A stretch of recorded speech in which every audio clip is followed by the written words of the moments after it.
This is Gam Chat. My name is Greg. I'm McCoy. And I'm D. We're three Filipino gay guys trying to make sense of anything and everything in the world today. Welcome to our podcast.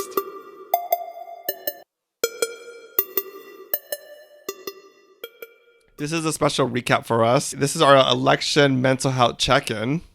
So we're not going to talk about numbers or what's going to go on. We are recording this on Wednesday, the day after elections. So who wants to go first, guys? How are you guys doing? McCoy? Not too well.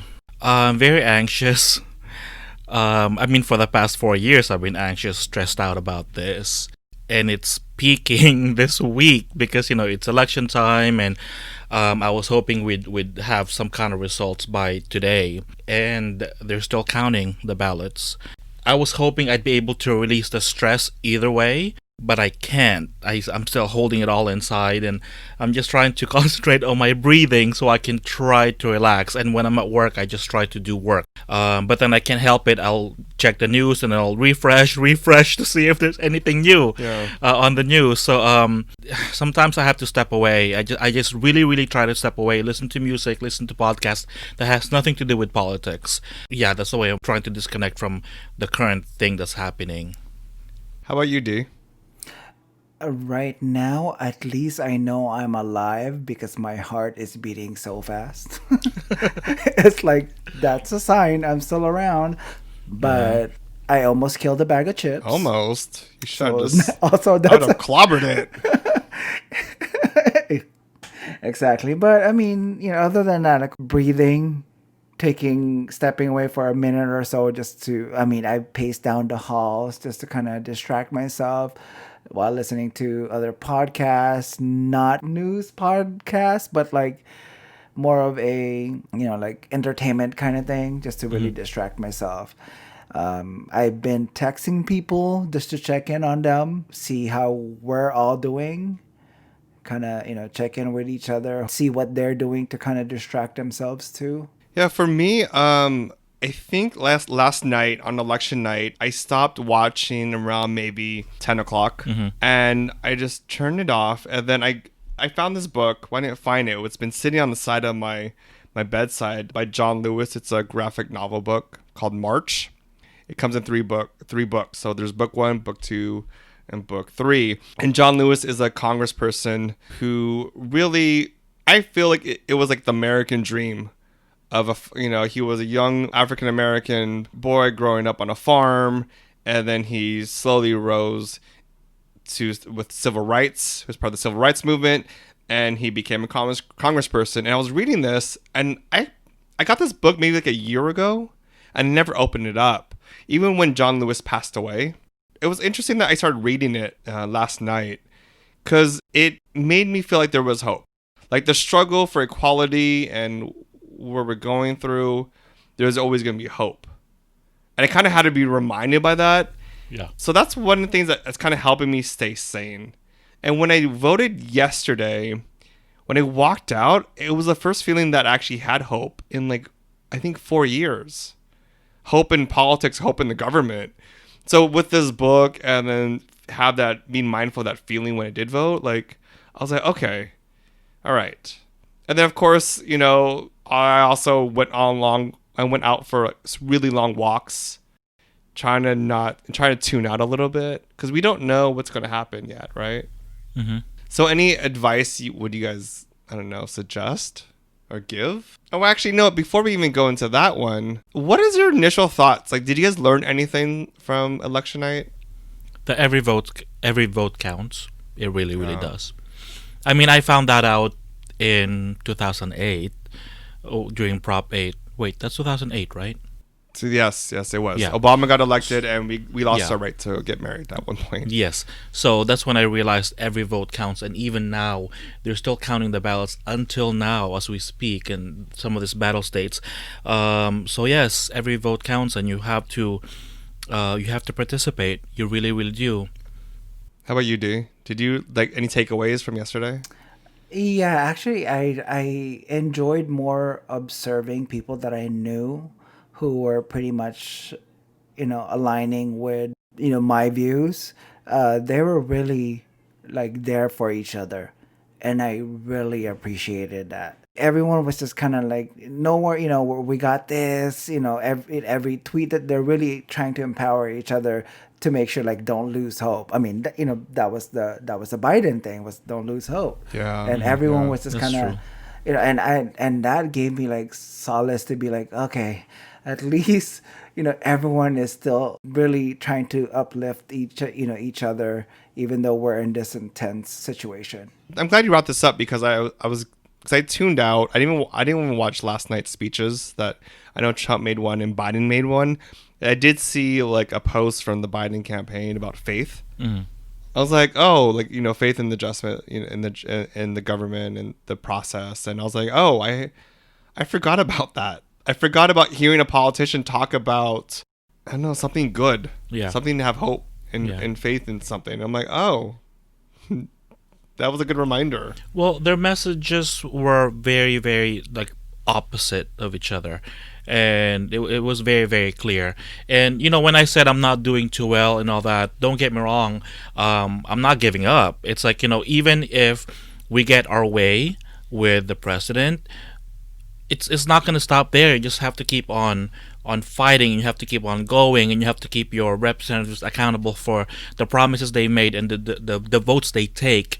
So it doesn't stop there. And if it doesn't go our way, then you just keep on fighting even harder. Yeah. My perspective slightly changed direction. I'm glad you brought this up because I was thinking whoever wins, Biden or Trump, looking at the numbers from last night, what I learned, I was really saddened by it. Yeah. Saddened that there are like half of Americans think white Yeah. supremacy is okay. That Yeah. 200 over 200,000 Americans have died. Or the economy is crap and the unemployment, and that really saddened me. That saddened me that people would still vote for this type of values, and it made it put into perspective that it saddened me to think that other Americans have a different understanding and values of America than I do. Yeah. That I was raised with, right? And so I shifted my mind and I started thinking, if Biden wins or Trump wins, we have a lot of work. Like this election isn't over. Like Yeah. we have to, one, help over 500 children on the border who don't have parents that the government took away from their parents. Like that's something that we have to work on. We also have to talk about to the other side about what is America? Yeah. Like we have work to do. It doesn't stop for one night. Yeah, I agree with you because I was looking at the numbers and I was thinking, why is it even this close? Oh, yeah. I'm trying to wrap my head around it, and yeah, I mean we can work hard and try to unite everyone, but if people don't want to, if they don't want to talk to you when they live in this other reality that they have created for themselves, it's really difficult. It really, really is. It is, but I feel like it's easier to say right now, but Yeah. I'm thinking about those children. If I have to get uncomfortable with somebody about the value of life, Yeah. even like Black lives, if I have to get uncomfortable with other people and speak up, like I think that we are privileged that we are not one of those children. Yeah. That we have employment, but how long is that going to last for? I don't know. I kind of have this new fire in me that we have to do more and get even more uncomfortable than we already are. How's everyone else around you guys, though? Have you checked in with Greg? I know your family. You know what? I really appreciate it. I didn't know that I would really appreciate this. People started texting me to see how I was doing. I was like, oh my God, I love that. In 2016, I hid in a cave that night for like, I don't know, a few years. And that was really, really nice when people reached out to do a check-in. I thought that was great. How about you guys? No one checked in on me. I'm sorry. McCoy, how are you? Let's check it in right now.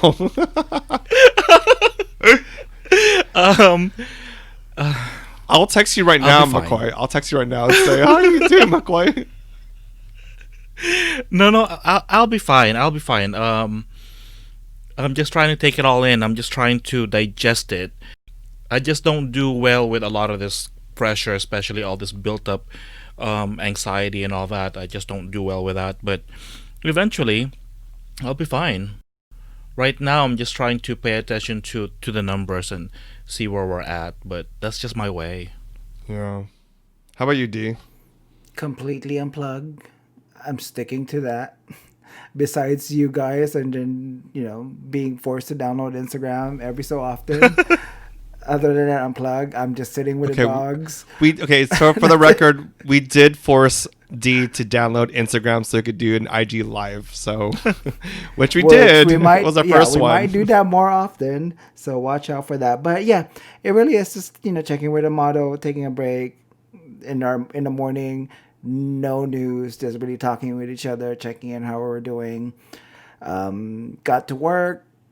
Some people wanted to talk about it, and I was direct. Like, you know what? I'd rather not, because it makes me feel anxious, and I don't want to walk around the entire day having that heavy feeling. Yeah. Instead of focusing on work. Whenever I can, I just try to be direct on how I want to feel, because in all of this, I can only be accountable for how I can make myself feel. Yep. Yeah. This is kind of weird just to share this story, but it's something that I thought about. You know how it's like when you take an HIV test at the clinic? Yes. Oh my God. Okay. Oh my God. You brought back this memory. All right. I mean, back then it took like a whole week, right? Yeah, it did. Yeah. Oh, yeah. But then one incident, one of the many incidents I got myself into with exes, they're probably listening now. I'm not going to say names, but when I was younger, I had an HIV scare, and I went to Out of the Closet thrift store because they do free testing in the back, which is awesome. Free HIV testing. Went in the back, and I was so nervous. I was so nervous for the result. And the guy that took my test, he saw me just shaking. And then when he came in with that paper. And you're like, oh my gosh, this is the results I'm going to get, right? That I've been waiting for and freaking about. And you're thinking about how my life is going to change, or, financially, can I say, what's going to happen, the bills, how to tell my family, what does this mean for me? And, the three letters was scary. And so when the guy came in, he put down the paper on the desk, and he saw me like get super nervous, and he said to me, "You know what's on this paper isn't the worst thing that's going to happen to you. It's not going to be the worst thing that's going to happen to you today or tomorrow. Losing a loved one, or you mean your pet, is worse than what's on this paper." And that put into perspective, I mean, back then, HIV, people still had the belief was that it's a death sentence, and it's not. It's definitely not now, and not in the future, and hopefully there'll be a cure for it one day. But it put into perspective about results, right? I mean, he did say afterwards, goes, "If you don't put a rubber on it, I'm gonna staple your penis." And I was like, huh, is that an invitation? Erotic. Is that yeah, and then we made out. Just kidding. Oh my God. No, I'm just kidding. I wouldn't be surprised, Greg. Well, I did make out with one of my counselors, but I'm not gonna say anything about that. Oh my God. But what I'm talking about, like that, yes. that result. You were thinking like everything is on this result, I remember that. And this is the same case, I feel like. For me, this is the same case. Okay, Greg, thank you for saying that, because now I feel a lot better about the whole situation, because you reminded me, because I've had that situation where I had to wait a week for my results, and that was like hell week. You couldn't sleep, you couldn't eat, that's all you could think about. Then when you get your results, I'm like, I'm never having sex again, and then you have sex the next day. But that's beside the point. But you're making me realize that yes, you have to keep moving. It doesn't matter it matters what the results are going to be, but at the same time, it's out of your hands. You can only control what you can control, and you just have to move on and keep fighting. Yeah. Yeah. No. Yeah. It's like I realized I just compared Trump to HIV, but Well, well, I mean, let's say COVID's kind of yeah, like we have been taking living the with place. him for 4 years. Yeah, So. More than 4 years. STD. That will literally kill you. This is actually a good comparison. Yeah. He could literally take your life, and Yeah. but it puts into perspective, right? Yeah. Like whatever the result is, no matter what, we're going to have to move on, and we will continue having to do work. Mm-hmm. Even more so, actually. Now we have to do outreach to other states. We have to call our representative and start making that a norm. Yeah. That should be a norm for everyone from this point on. We know who our representatives. We call them, and it's not uncomfortable to do that, because I know we don't really do that in the States. I do. I mean, people do it, but a lot of Americans don't access the opportunity to contact the representative. And now we have to. And now we have to see in other states how we could help out.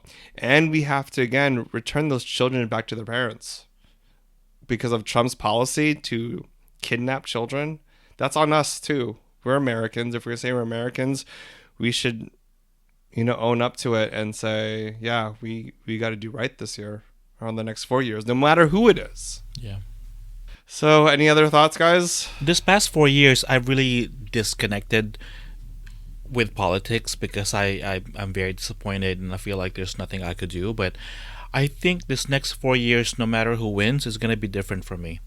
I'm going to be more involved because it's no longer enough to be just disappointed and to stay away, because staying away doesn't change the fact that your rights have been diminished and you've been attacked verbally by this president, your community at least, and his followers are so Yeah, no.